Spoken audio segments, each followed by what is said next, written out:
Hello mga kaibigan. Ayan, para makatipid ako, nahalo ako na lang sa kanin yung itlog. Habang nagpapakulo ako ng kanin, ay bugas. Ayan, nahaluan ko ng itlog para tipid tayo sa pagluto, tipid sa kuryente. Ayan, isang luto na. Pagkaluto ng kanin ko, luto na rin yung itlog. O, diba? Ayan, maraming gumagawa ng ganito. Tipid. Ayan, ulam na yan.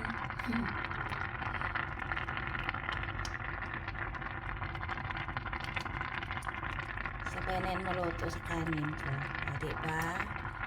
Marami tayong gumagawa ng ganun eh. Ganun yan, para isang ano na lang. Lalo na pag nagmamadali tayo. O, tipid talaga sa ano yan. Sa oras at saka sa kuryente. Para isang kulo na lang. O, diba? Ayan, pwede ng almusal. Kasi baunin ko yan sa trabaho. Ayan.